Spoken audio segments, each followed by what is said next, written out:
বন্ধুরা, আজ আপনাদের সাথে শেয়ার করব পাকা কুলের চাটনি তৈরির রেসিপি। যেমনটা আপনারা দেখতে পাচ্ছেন, একটা ছোট বাটিতে কিছুটা পরিমাণ পাকা কুল ধুয়ে পরিষ্কার করে রাখা হয়েছে। এবার চলে আসি রান্নাবান্নার পর্বে।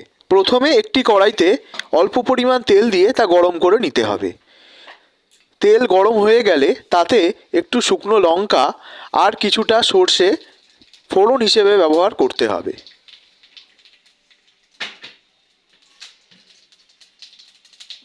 এবার ফোড়নটিকে কিছুক্ষণ ধরে নেড়ে চেড়ে নেওয়ার পর আমরা ওই কড়াইতে পরিষ্কার করে ধুয়ে রাখা পাকা কুলগুলো আস্তে আস্তে দেব।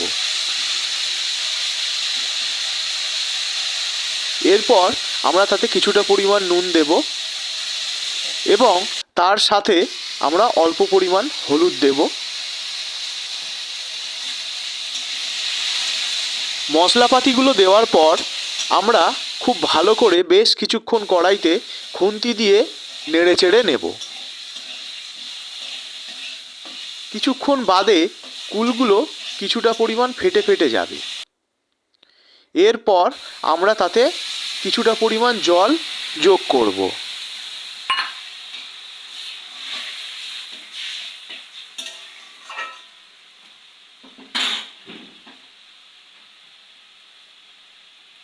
রান্নাটিতে হলুদ গুঁড়ো প্রথমে কিছুটা কম ব্যবহার করার কারণে আবারও কিছুটা পরিমাণ হলুদ গুঁড়ো যোগ করা হলো।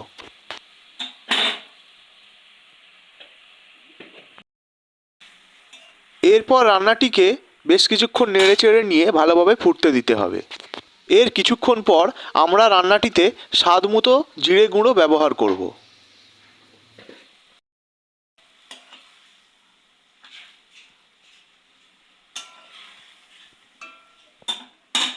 যেহেতু আমরা চাটনি বানাচ্ছি, তাই রান্নাটিকে মিষ্টি করার জন্য আমরা তাতে খেজুর গুড় ব্যবহার করব।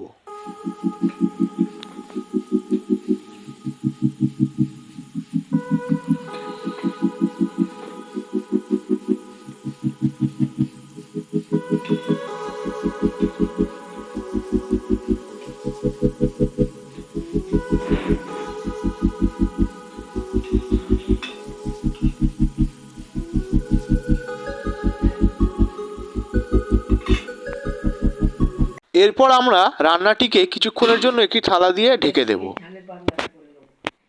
ঢাকনা খুলে নেওয়ার পর চাটনিটি একটু থকথকে ভাব আনার জন্য একটি চামচ দিয়ে ভালোভাবে কুলগুলিকে ফাটিয়ে নিতে হবে।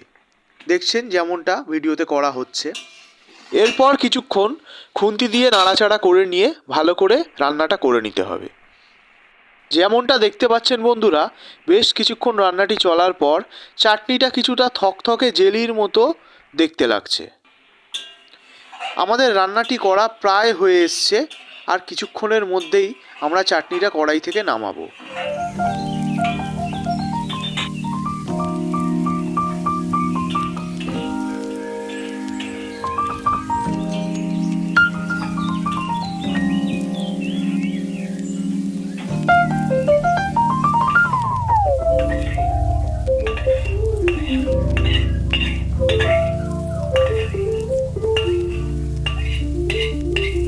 পাকা কুলের চাটনি তৈরির প্রক্রিয়া সম্পন্ন হয়েছে।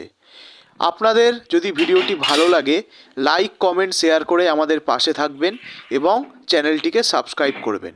ধন্যবাদ।